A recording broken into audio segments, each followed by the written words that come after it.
Conferencia del Padre Urra, día 20 de agosto de 1988.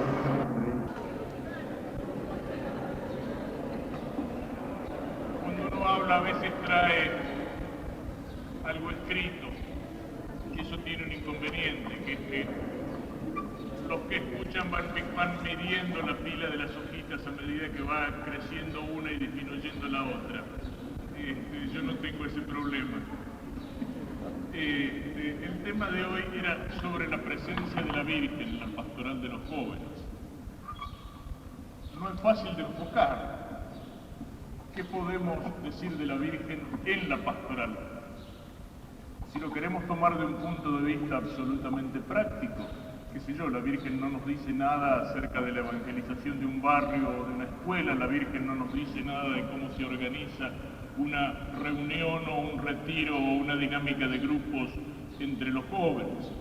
Pero la Santísima Virgen nos dice algo mucho más importante para la pastoral, y es el espíritu con el cual nosotros tenemos que enfocar la pastoral.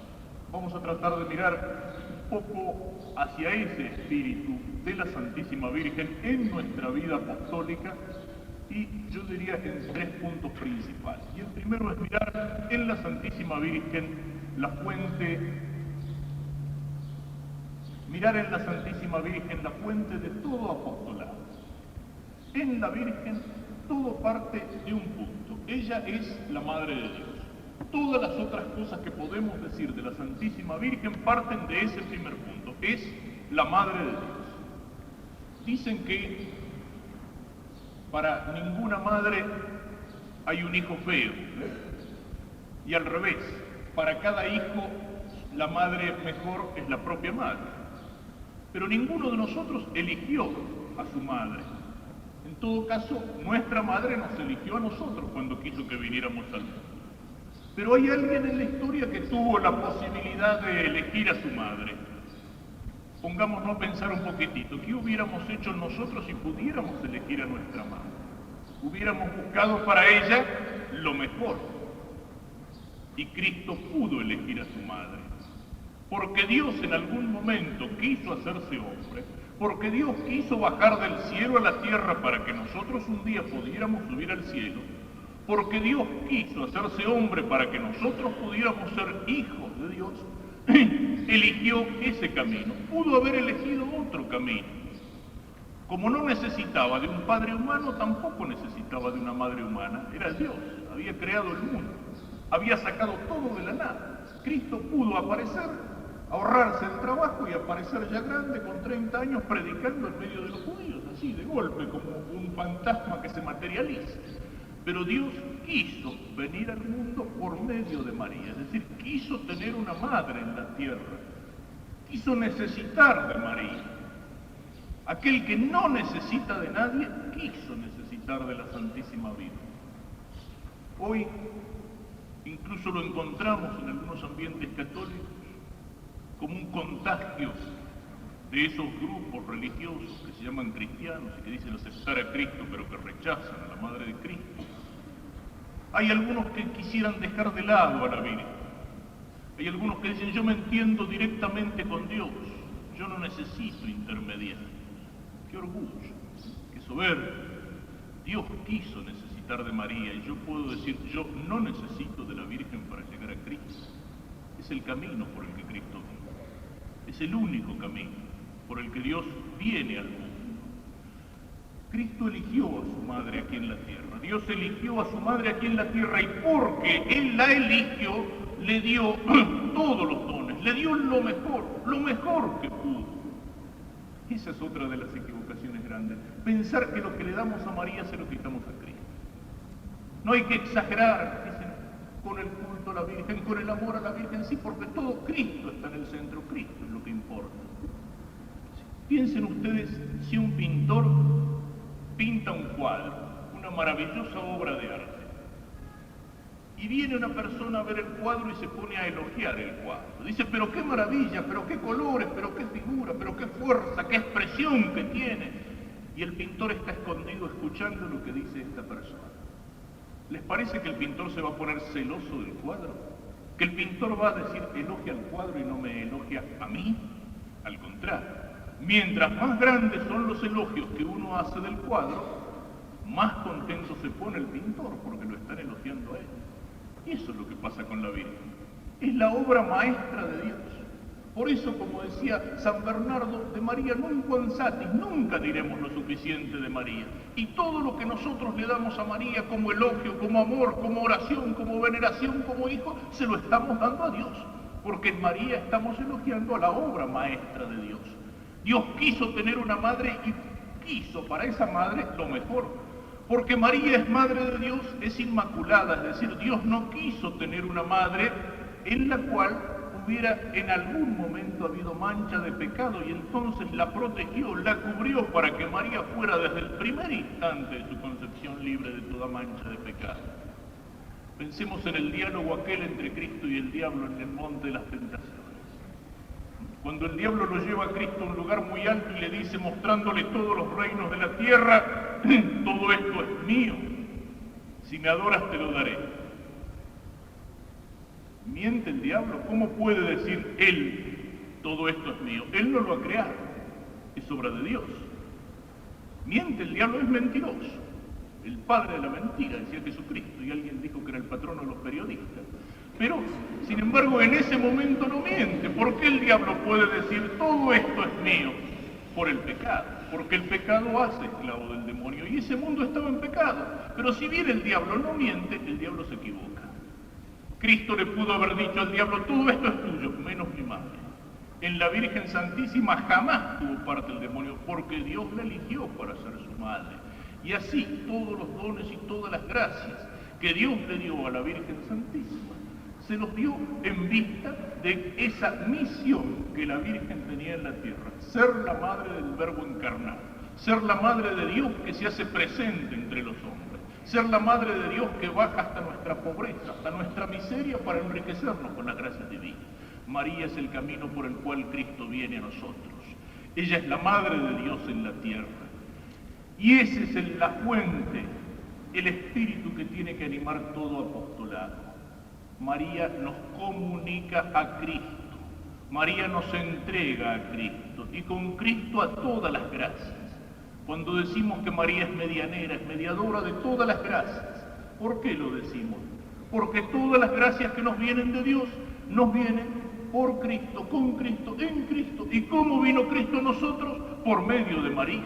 Es el camino que eligió para venir a nosotros. María es la portadora de Cristo, María es la que comunica a Cristo.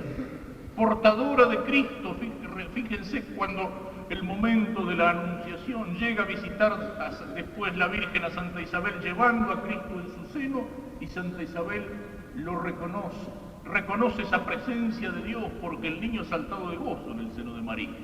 María lleva a Cristo, es portadora de Cristo. María es madre de Cristo en las almas, es madre nuestra. Cuando nosotros a veces decimos de una persona, la quiero como si fuera mi madre, es una madre para mí. Eso es una exageración para decir que a una persona la queremos mucho. Pero cuando decimos María es mi madre, eso no es una exageración piadosa ni una forma de decir que a la Virgen la queremos mucho. María es mi madre con tanta realidad como la madre que me dio la vida del cuerpo, porque María, por María recibí a Cristo, y con Cristo recibí la vida del alma.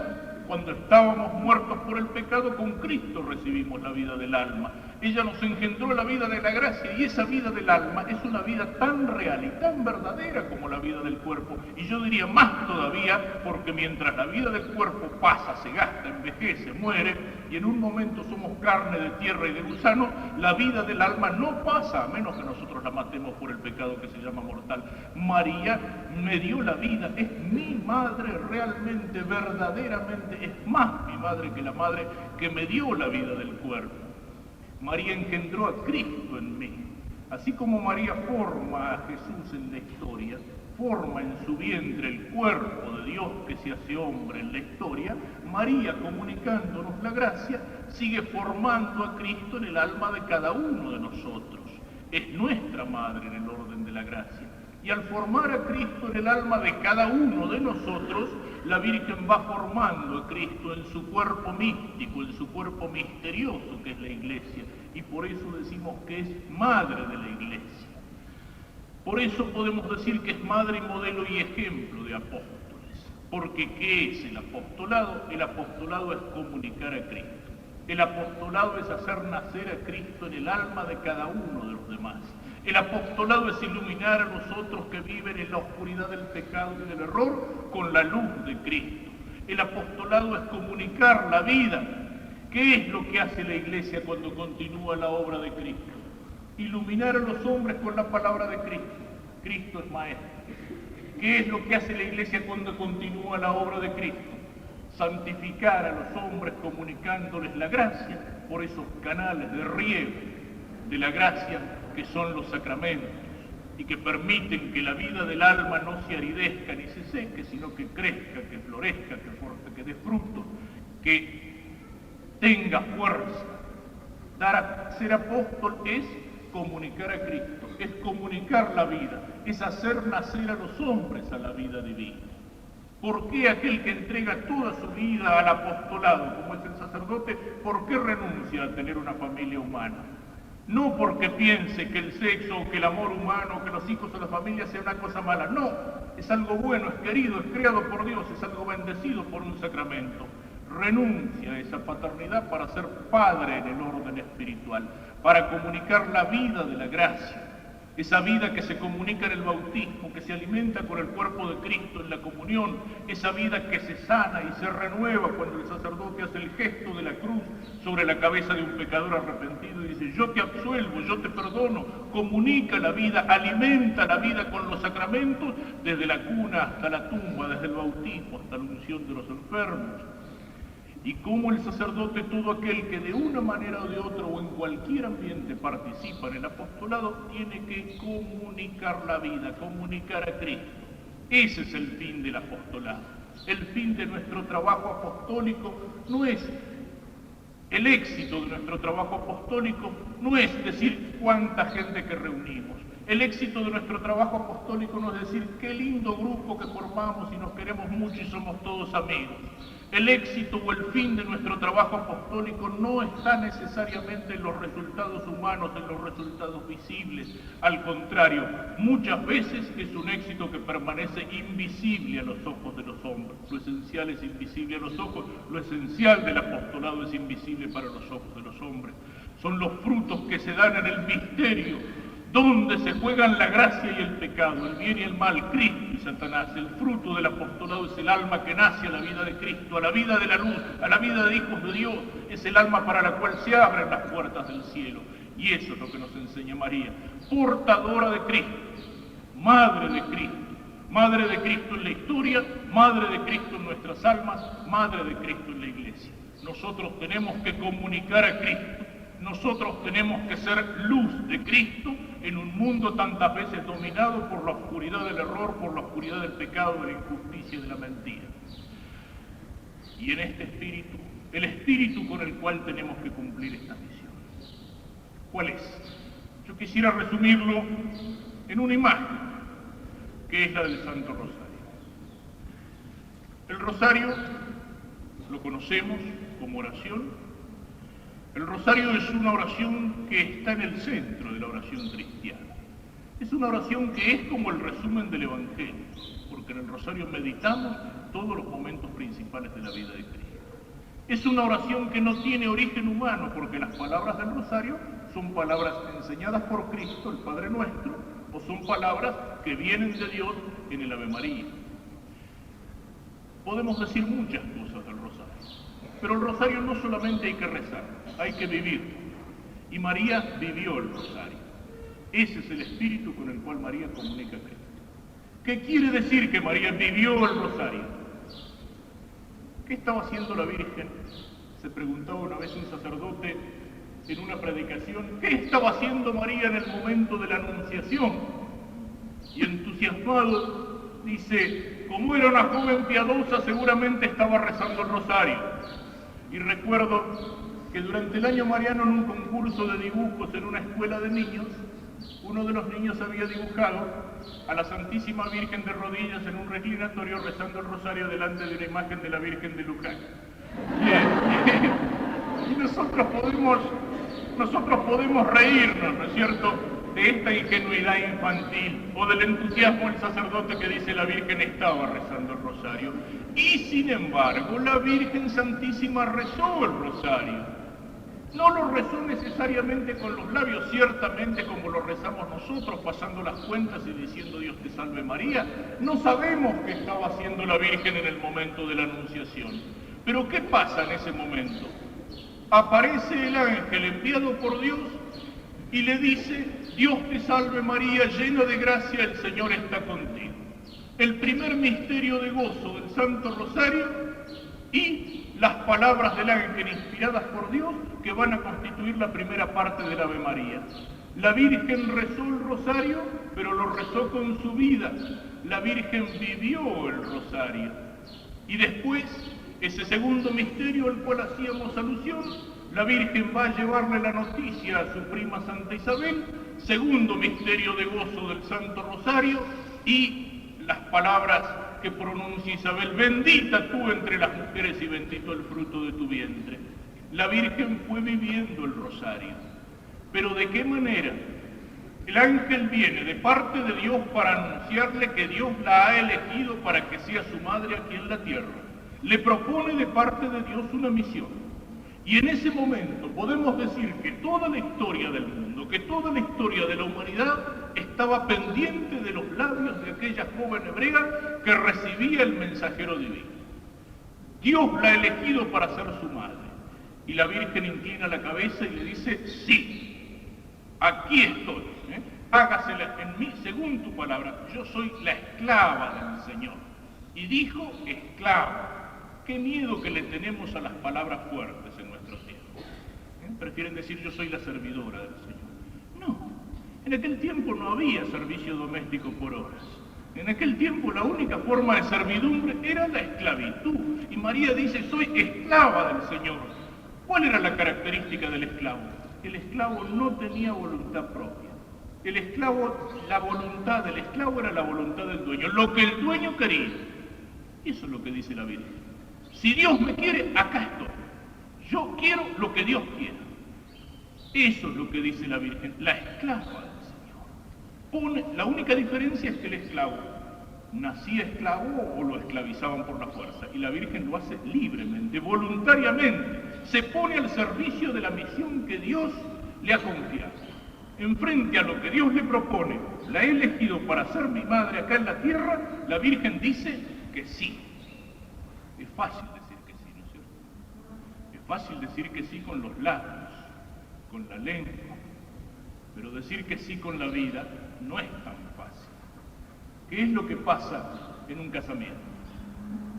El sacerdote le pregunta a los dos si quieren por esposo a fulanita, si quieren por esposo a fulanito, y los dos dicen sí. Reciben la bendición, se van, suena la marcha nupcial, todos a felicitar a los novios, qué lindo, ya está. Sería fácil, así es fácil decir que sí ahí delante del altar. Pero ese sí que los novios dijeron delante del altar, comprometiéndose a vivir juntos toda la vida, después hay que seguir diciéndolo todos los días. Hay que decirlo en el trabajo de la casa, o en el trabajo en la fábrica, o en la oficina. Hay que decirlo cuando vienen los hijos. Hay que decirlo en los momentos lindos y hay que decirlo en los momentos de dificultad. Cuando salta una discusión, un malentendido, una bronca, un momento de mal humor, hay que decirlo en la salud y en la enfermedad.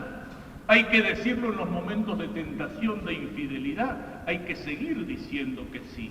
Y ese sí que hay que dar con la vida no es ni tan fácil ni tan lindo como el sí que uno dio con la lengua.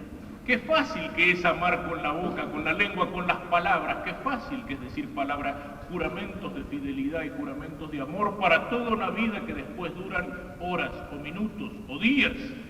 Aquel que dice, es como el chico, como el nene chiquito que le dice a la mamá, mamá, yo te quiero mucho, bueno, hazme un favor, anda a hacer un mandado. Ah, no, vieja, déjate de molestar. Es fácil decirle a mamá que sí. Aquel que dice, un novio, una novia que dice al otro que lo quiere, pero después lo engaña. o después no lo respeta. Qué fácil que es decir que sí, que queremos, con los labios, con la lengua. El político que se asoma al balcón o que se sube arriba de la tribuna y le dice al pueblo que lo ama con todo su corazón. Qué fáciles que son las palabras, ¿no es cierto? Qué fácil que es decir que sí, que decir que lo queremos, tomar un compromiso con la lengua. Pero la Virgen, ese sí que dijo con los labios, nunca lo traicionó con su vida. A partir del momento en el cual la Virgen le dijo a Dios que sí, ella empezó a vivir para Cristo, empezó a vivir para la misión que Dios le había dado aquí en la tierra, que era comunicar a Cristo, ser medio para que Cristo llegara a los hombres y a las almas. Ese tiene que ser el espíritu con el que empezamos nuestro apostolado. Eso es el vivir el rosario. Toda la vida de la Virgen de ahí en adelante fue decir que sí cada día con su vida. Nosotros también le dijimos a Dios que sí. Se lo dijimos por medio de nuestros padres y padrinos en el día del bautismo. Y después cuando crecimos y hemos renovado las promesas del bautismo. Y cada vez que rezando le hemos dicho al Señor que queremos vivir como hijos de Dios, le hemos dicho que sí. Pero le hemos dicho que sí con la lengua. Y ese sí que le decimos al Señor con las palabras, ¿cuántas veces lo traicionamos con nuestra vida? ¿Cuántas veces lo traicionamos con nuestra vida? Todas las veces que pecamos, todas las veces que somos cristianos flojos y cobardes, todas las veces que no nos portamos como hijos de Dios, estamos traicionando el sí que le hemos dicho al Señor. Qué fáciles que son las palabras. Si nosotros pensáramos a veces las cosas que le decimos a Dios en la oración, si lo pensáramos, si fueran más que palabras, qué distinta sería nuestra vida. El Padre Nuestro perdona nuestras deudas así como nosotros perdonamos a nuestros deudores. Y el Señor nos puede decir, ¿y vos sos capaz de perdonar? ¿En serio? No me vengas con cuentos, mirá que yo te conozco. Y nos arrepentimos de nuestros pecados y rezamos el acto de contrición. Antes querría haber muerto que haberte ofendido, caramba. Todo eso. Y propongo firmemente nunca más pecar y vengo aquí la semana siguiente o 15 días después a confesarme las mismas cosas que antes. Y el Señor me podía mirar desde la cruz y decirme, no me vengas con cuentos, ¿cuántas veces me lo dijiste? Qué fácil que es decir cosas con la boca, con la lengua. La Virgen nunca traicionó el sí. Y a partir de ese momento empezó a vivir para Cristo. La Virgen vivió los misterios del rosario, es decir, vivió junto a Cristo los momentos principales de su vida. La Virgen vivió el Evangelio junto a Cristo. Y el rosario, como ustedes saben, tiene 3 clases de misterios. Los misterios de gozo, los misterios de dolor y los misterios de gloria. Y la Virgen vivió todos esos misterios. Nace el niño en el pesebre de Belén. Cantan los ángeles en el cielo, gloria a Dios en las alturas, paz a los hombres, vienen los magos, los pastores, el corazón de la Virgen se llena de alegría por el niño que ha nacido. Y la presentación de Jesús en el templo, el viejo aquel que reconoce al niño y lo toma en sus brazos, Señor, ya me puedes llevar de este mundo porque mis ojos han visto al Salvador. Y el corazón de la Virgen lleno de alegría recibe la primera punzada. Será signo de contradicción. Y a ti una espada te atravesará el corazón. La Virgen le dijo a Dios que sí. Y se lo dijo en el momento de alegría en la Navidad. Pero también se lo dijo en los misterios de dolor. Lo que dijo en Belén, lo que vivió en Belén, lo vivió en el Calvario. Pensemos aquella escena. El monte aquel de aquel viernes y sobre el monte 3 cruces. Y en la cruz del centro Cristo que está muriendo. Cristo que está muriendo. Cristo coronado de espinas, con el cuerpo desgarrado por los azotes. Cristo clavado en la cruz. Con el cuerpo lleno de sudor, de escupidas, de barro, de sangre. Gusano y no hombre, decía el profeta, no hay en él belleza ni hermosura. Y todos lo traicionan, lo abandonan. Solo un hombre, solo un varón, Juan, y un pequeño grupo de mujeres, y entre ese grupo de mujeres, la Virgen Santísima que estaba de pie junto a la cruz, con el dolor inmenso que puede tener una madre que está viendo a su hijo morir crucificado, pero al mismo tiempo, como dice el evangelista, de pie, no como la pintaban en alguna película, llorando, tirándose el pelo, desmayada, gritando, no, con un inmenso dolor, pero con un inmenso coraje. Ella es la madre del condenado, es la madre del infame, es la madre del crucificado, pero no lo abandona. La Virgen vivió los misterios del rosario. La Virgen dijo a Dios que sí, con la boca, con los labios, pero lo dijo con la vida, con toda la vida. Y ese sí fue vivir junto a Cristo los misterios del rosario, en las buenas y en las malas, en la alegría de la Navidad y en el dolor del Viernes Santo, en Belén y en el Calvario. Ese es el espíritu por el cual tenemos que cumplir nuestra misión. Decirle a Dios que sí, pero como la Virgen Santísima, en las buenas y en las malas, en el gozo y en el dolor, en la Navidad y en el Calvario. ¿Cuántos son los que entienden la vida cristiana de una manera muy distinta? Quieren ser cristianos y católicos. ¿Cuántos son los que entienden su vida cristiana como un buen negocio con Dios? ¿Cuánta es la gente que piensa que si yo soy más o menos católico, me porto más o menos bien, me acuerdo de rezar, de ir a misa de vez en cuando, sin exagerar tampoco, Dios me tiene que dar aquí en la tierra todo lo que a mí se me ocurra pedir? Salud, dinero y amor. Una buena vida de este lado y otra vida mejor del otro lado. Y a veces eso que le pido a Dios por medio de la cuña de los santos. Porque a los santos a veces los miramos no solamente como los pone la Iglesia, como ejemplo y modelo de vida, como obras maestras de Dios, sino como una especie de recomendaciones de esas que necesitamos cuando vamos a entrar en algún despacho oficial. Y entonces, la buena vida y las cosas que le quiero pedir a Dios, por supuesto, todas aquí en la tierra, se las tengo que pedir por la cuña de los santos. Y entonces aparecen las novenas y las cadenitas de oraciones y esos avisos que vemos a veces en los diarios, no sé si acá saldrán, supongo que sí, los he visto en Buenos Aires, en Mendoza y en otras partes, esa oración a Santa Clara, por ejemplo, que hay que prender velas, que hay que rezar no sé qué cosa, y aunque no tenga fe, infaliblemente conseguirá la gracia. O esas costumbres viejas de los abuelos italianos, de ponerlo al santo en penitencia, de cara contra la pared, ¿cierto? Si San Antonio no consiguió novio, en penitencia, colgado con la cabeza para abajo, ¿por qué? Porque no me cumplió. Yo le hice la novena y el santito no me cumplió. Y entonces, en penitencia el santo. Hay muchos que entienden así su vida cristiana. Un buen negocio con Dios, pasarla bien de este lado.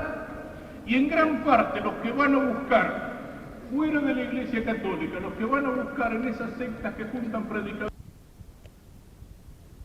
tienen que tener en la mano, esto ya era hace un tiempo, supongo que ahora habría subido la cifra, tienen que tener en la mano un billete de 5 australes. A ver, levántenlo que yo los voy a bendecir. Y bendijo los billetes. Ahora eso les va a traer plata, pero para que les traiga plata tienen que ponerlo en la colecta. Y la gente que se agarra...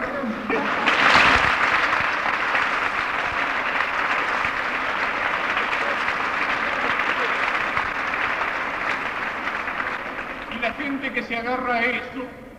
que se agarra a eso, como se agarra a los ñoquis del 29, o al Buda de la suerte que hay que tocarle la panza, o al elefantito que hay que ponerle el billete, o al ejeco que hay que hacerlo fumar. O sea, en la religión buscan la plata, buscan las ventajas, buscan las comodidades materiales. Y resulta que eso no estaba en el contrato. Que Cristo en ningún momento dijo, aquel que me siga le va a ir fenómeno, se va a sacar el PRODE y la lotería, va a conseguir trabajo, nunca se va a enfermar, hasta que nunca se va a morir. Miren, una vez confesé y le llevé la primera comunión a un paisano, allá en medio del monte, de Entre Ríos, un paisano correntino, tenía 82 años, y quiso hacer la primera comunión, y me hablaba precisamente de esas sectas que andaban recorriendo la zona.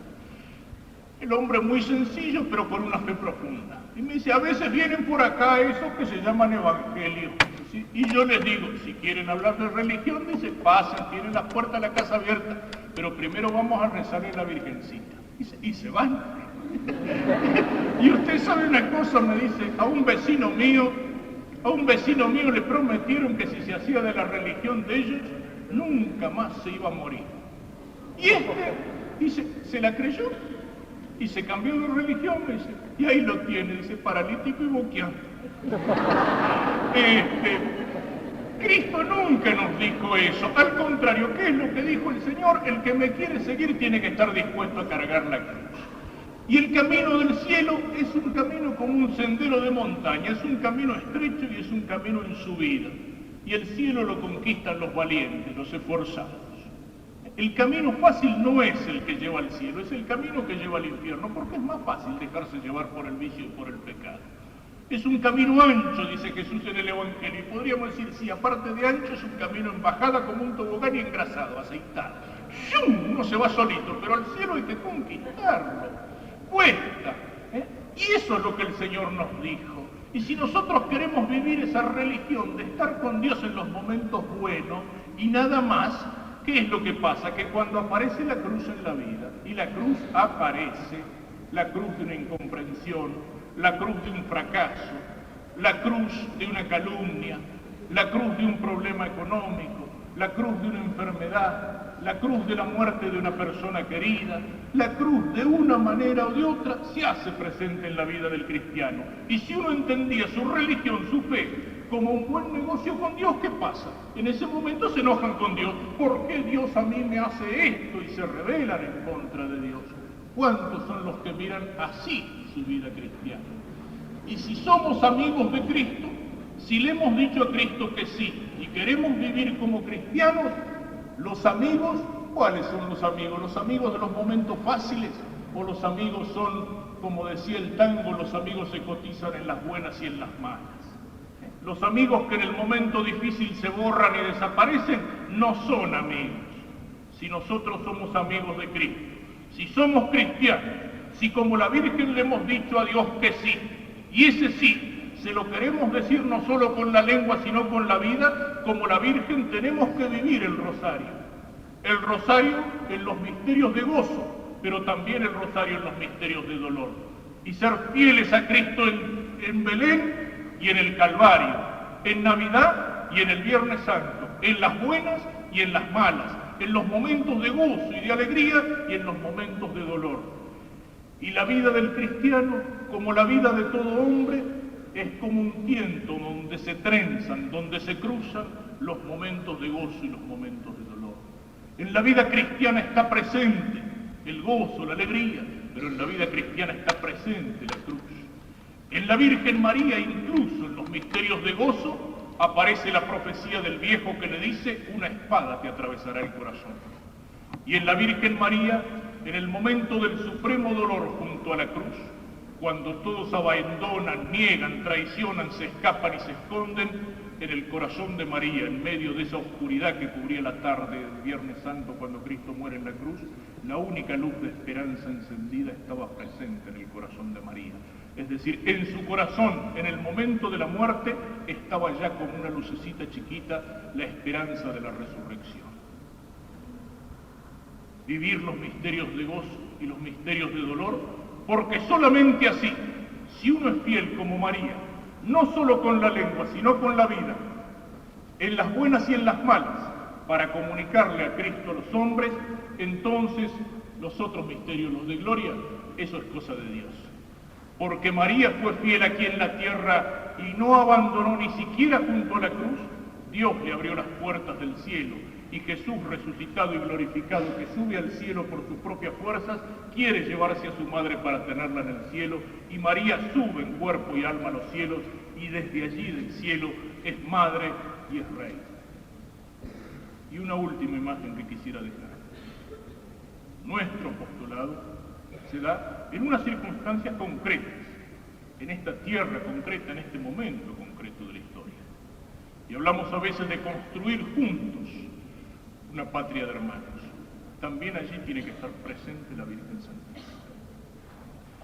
Ustedes se han fijado que a María la llamamos con distintos nombres. Algunos de esos nombres son nombres de las gracias que Dios le ha dado. Por eso la llamamos Madre, o la llamamos Virgen, o la llamamos Inmaculada, o la llamamos Reina, o la llamamos Dolorosa. Son distintos momentos de la vida de María y distintas gracias de Dios. Pero también hay otros nombres que le damos a María, y son esos nombres que van unidos a un lugar, en general, o a una imagen. Y entonces la conocemos como Virgen del Rosario, o del Milagro, o del Carmen, o de Guadalupe, o de Fátima, o de Lourdes. ¿Cuántos son esos nombres? veces hay gente también que no lo entiende. Me ha pasado más de una vez. Alguna persona que me iba a preguntar, mire padre, yo le hice una promesa a la Santísima Virgen y la Virgen me la dio y ahora yo quiero agradecerle. Pero ¿sabe padre qué pasa? Que no me acuerdo si se la hice a la Virgen de Luján o a la Virgen de Itatí, y no sé a cuál de las dos, ahora le tengo que ir a dar las gracias. Y dice, pero no se haga ningún problema, es la misma, es la Virgen María, es la Madre de Jesús. Y es cierto, pero entonces, ¿por qué le damos esos nombres? ¿Qué sentido tienen esos nombres que van ligados así a un lugar? ¿Por qué no hablamos simplemente de María o de Santa? ¿Por qué? ¿Por qué? ¿Saben de dónde nacen esos nombres? María, Madre de Dios, es Madre nuestra en el cielo. Es Madre nuestra, como lo decíamos antes, porque por ella nacimos a la vida de la gracia, porque por ella recibimos a Cristo y con Cristo la vida. Es Madre nuestra porque fue el último regalo que Jesús quiso hacernos cuando estaba por morir en la cruz. Y lo mira a San Juan y le dice, hijo, esta es tu madre.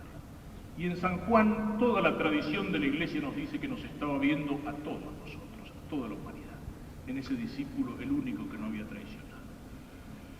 Y la Virgen no es madre de una manera solamente teórica, es Madre nuestra desde el cielo. Pero esa Madre del cielo se acuerda de los hijos que tiene en la tierra y se acuerda concretamente de cada uno de esos hijos. Y entonces la Madre del cielo en algún momento se muestra a esos hijos de la tierra.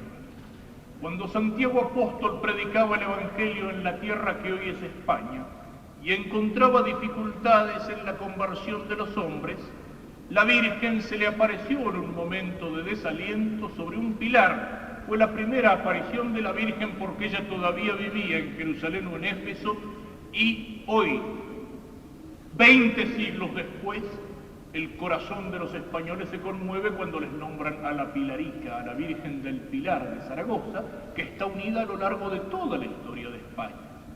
Y cuando nuestras tierras, ya va a ser dentro de poco 5 siglos, el 5º centenario de la evangelización, cuando España viene a América y se produce en América el encuentro de ambas culturas, en los primeros años de la conquista española en México, la Virgen se aparece a un indiecito convertido, Juan Diego, le envía el mensaje al obispo de que quiere que allí le construyan un templo, y como un signo de eso le deja su imagen milagrosamente impresa sobre la tilma, es decir, sobre la capa del indio. Y la Virgen de Guadalupe va a ser lo que provoca la conversión por millares y millares de los indios, y va a ser la imagen de ese encuentro de culturas, porque en los primeros años de la conquista esa imagen milagrosamente impresa es el rostro de una mestiza, es decir, del producto que iba a dar la cruza de la sangre española con la sangre indígena en el nuevo continente que nacía. Y para todo el pueblo mexicano, esa es la imagen que tiene la Madre de Dios, esa Virgen, esa Señora de Guadalupe, que en los momentos difíciles de la persecución era la que animaba a los mártires y era la que figuraba en el estandarte de los cruzados que se alzaron en armas a principios de nuestro siglo por la libertad religiosa en México, de los cristeros. Y la Virgen en un momento detiene unas carretas en medio de la pampa, junto al río Luján, como un signo que dice, quiero quedarme aquí, en esta tierra, en esta patria, en este pueblo. Y allí donde la Virgen se queda surge una capillita y después una iglesia. Y cada uno de esos lugares, a veces es un milagro, a veces es una aparición como en Fátima, a veces es una imagen a la cual el pueblo venera de una manera particular. Cada uno de esos lugares, de esos santuarios, se va transformando en algo así como el corazón cristiano y mariano de un pueblo determinado. Ese lugar, ese santuario, es la puerta del cielo. Es el lugar donde la Madre del Cielo viene a visitar a los hijos de la tierra. Y es el lugar donde los hijos de la tierra se acercan a esa Madre del Cielo con sus alegrías, con sus dolores, con sus preocupaciones, con su fe. Ese es el sentido que tienen esos diversos nombres de María. La Virgen se hace presente en la historia de un pueblo concreto. En alguna misa de la Virgen, por ejemplo en la misa de la Virgen de Luján, hay una antífona que dice, a ningún otro pueblo trató así ni le dio a conocer su voluntad. Y uno podría decir, bueno, pero eso lo podrían decir los españoles con la Virgen del Pilar y los mexicanos con la de Guadalupe y los polacos con la de Czestochowa. No. La madre ama a todos los hijos, pero por más que el amor de una madre por sus hijos tenga la misma intensidad, cada hijo es distinto de otro, y el amor de la madre es particular amor de este hijo. La Virgen ama a todos los hombres, pero la Virgen ama a los hombres de este pueblo con un amor particular que se muestra en detalles tales que cuando la Virgen se apareció a Santa Bernardita para confirmar la definición que había hecho el Papa de la Inmaculada Concepción, la Virgen le habló ni siquiera en francés, sino en el dialecto de la zona de Santa Bernardita. O sea, la Virgen de alguna manera se encarnó en el alma, en la cultura de ese pueblo. Y nosotros podemos decir, mirando a nuestra patria argentina, que la Virgen ha tenido y tiene entre nosotros una particular presencia desde el comienzo de nuestra historia. La Virgen tiene en la Argentina una particular presencia y sus santuarios son lugares de encuentro del cielo y de la tierra de multitudes inmensas en todos los rincones de la patria, como Itatí en Corrientes, como el Valle en Catamarca, como el Milagro en Salta, como Luján en Buenos Aires, y así podríamos seguir por todos los rincones del país. La Virgen tiene esa presencia en el nacer de nuesra historia como generala de nuestros ejércitos. La Virgen en la Argentina tiene su presencia cuando Belgrano pone en los colores de la Inmaculada del manto de la Virgen como los colores de nuestra bandera, de la bandera de la patria que nace. Y esto no es solo una comparación poética, como cuando la maestra dice en la escuela la bandera que tiene el azul del cielo y el blanco de las nubes y de las montañas nevadas. Eso es una comparación poética. Cuando nosotros decimos que los colores de la bandera son los del manto de la Virgen, no es una comparación poética. El sargento mayor Carlos Belgrano, hermano del general Manuel Belgrano, y que era jefe del Cabildo de Luján, escribe concretamente las siguientes palabras: mi hermano Manuel tomó los colores de la bandera del manto de la Inmaculada Concepción de María en su advocación de Nuestra Señora de Luján, de la cual era muy devoto. Es decir, expresamente Belgrano quiso que los colores de nuestra bandera fueran los del manto de María. Presencia particular de la Virgen en nuestra tierra. Y esto tiene que llevarnos a pensar en esta tierra que es el campo concreto de nuestro apostolado. Nuestra patria nació cristiana y nació mariana. Los hombres que hicieron esta patria fueron aquellos que llegaron de España con la espada de los conquistadores y con la cruz de los misioneros para ganar no solamente nuevas tierras para el rey en cuyo imperio no se ponía el sol, sino para ganar un continente para Cristo. Es lo que significa el nombre de Cristóbal Colón, Cristóforo, el portador de Cristo. Vinieron a ganar un mundo para Cristo. Y ese fue el espíritu de los hombres que salieron con los ejércitos de la independencia, no para conquistar, sino para liberar naciones. San Martín y Belgrano dirigían el rosario de sus tropas. Y Belgrano le escribía a San Martín: no olvide los escapularios de la tropa y deje que se rían los estúpidos. El éxito, el resultado, lo compensará a usted de la risa de los mentecatos. Ese es el espíritu con que se hizo esta patria. Hombres con fe cristiana y hombres con devoción mariana, con aquella devoción y con aquella fe que habíamos heredado de esa España de la cual había llegado el momento de declarar nuestra independencia. Pero después vinieron otras cosas. Después de esos hombres que hicieron patria o que defendieron nuestras fronteras, después vinieron los hombres de las logias masónicas, después vinieron los doctorcitos unitarios de Buenos Aires, después vinieron los hombres que quisieron imponernos una mentalidad importada, después vinieron los hombres de la enseñanza laica que quisieron matar a Cristo en el alma de nuestros niños y que quisieron darnos una escuela sin Dios, una universidad sin Dios, una familia laica y una patria atea. Y ahí está la raíz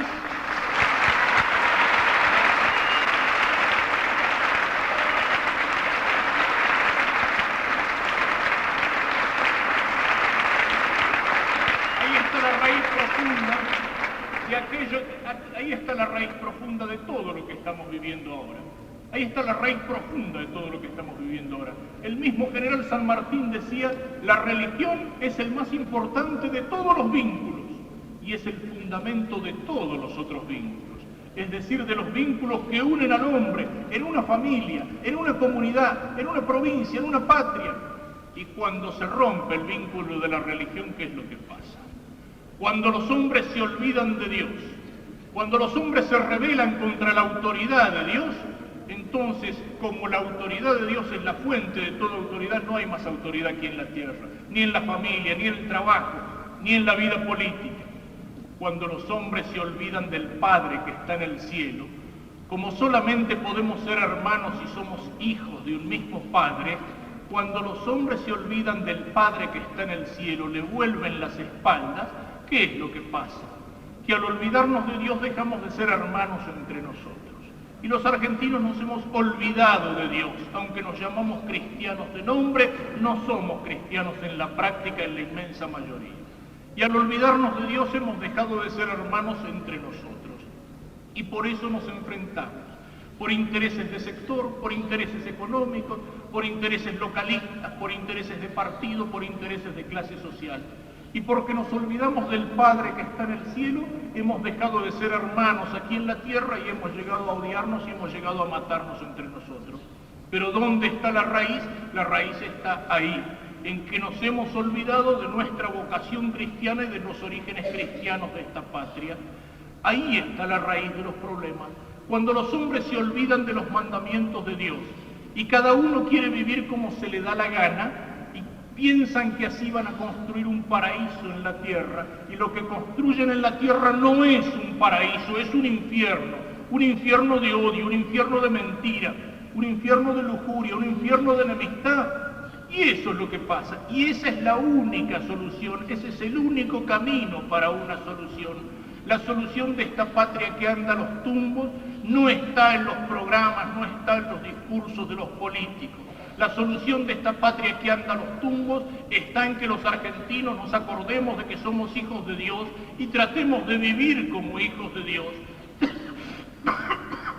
No existe un paraíso en la tierra, e incluso cuando la Iglesia con su doctrina social habla de un orden o de un proyecto de la sociedad, no nos está prometiendo un paraíso en la tierra como lo prometían los liberales en el siglo pasado a través del crecimiento de la ciencia, o como lo prometen los marxistas en este siglo a través de la revolución y de la lucha de clases.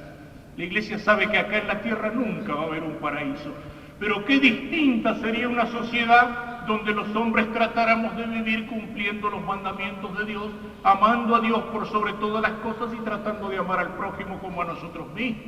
Habría pecado, habría dificultades, habría fallas, pero ciertamente sería una sociedad mucho más respirable, ciertamente sería un ambiente mucho más distinto, ciertamente esos lazos fundamentales de la religión estarían religando los otros lazos. Y como hoy esos lazos se han roto, nosotros vivimos en la Argentina en una sociedad en estado de disgregación. Se disgrega la familia herida por el divorcio, se disgrega la familia porque el amor está envenenado por la inmundicia, por la pornografía, por el bombardeo incesante de los medios de comunicación que rebajan el cuerpo y el alma, la dignidad del hombre y sobre todo la dignidad de la mujer, que es la que suele ser utilizada como un pedazo de carne, como una carnada para vender productos comerciales. Disgregación espiritual de una patria donde se llega no solamente lo que decíamos antes, Dios ausente de la escuela. Los niños aprenden montones de cosas, muchas de ellas inútiles, pero no aprenden lo único importante. Escuela sin Dios, universidad marxista, universidad atea en la práctica, al menos si no en la teoría. Disgregación espiritual por esa invasión de sectas financiadas desde otras naciones y que nos hacen acordar lo que ya decía a principio de siglo el presidente norteamericano Theodore Roosevelt: estas naciones nunca serán nuestras mientras sean católicas. Ahí está la raíz de esa invasión que nos divide y que nos disgrega espiritualmente. Disgregación en el orden de la vida económica, en fin, ni hace falta hablarlo, basta leer los diarios. Disgregación en el orden de la vida política, donde en una nación se deja de mirar el bien común desinteresadamente y cada uno mira sus bienes y sus intereses particulares.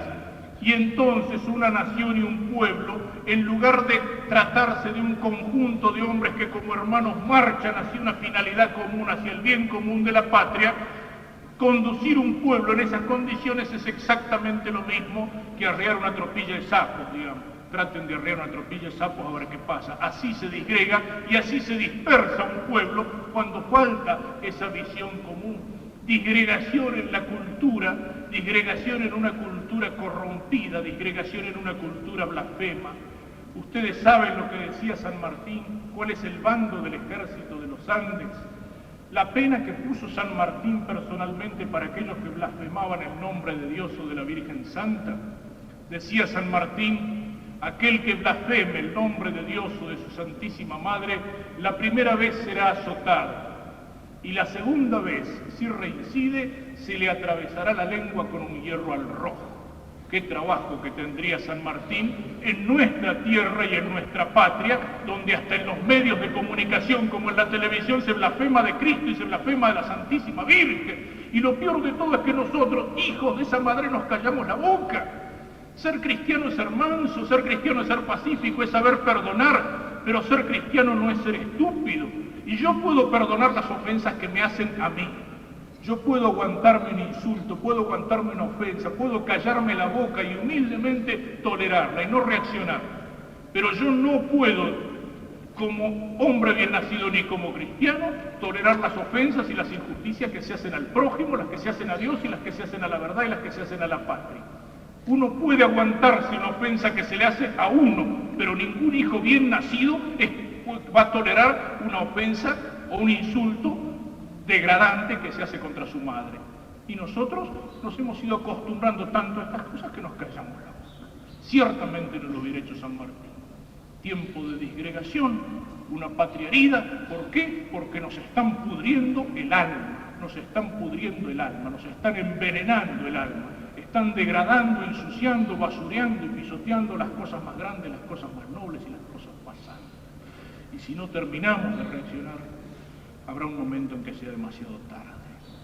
Es cierto que no es fácil, hace falta remontar la corriente, pero la historia no es un cauce irreversible. La historia la hacen los hombres y la hacen...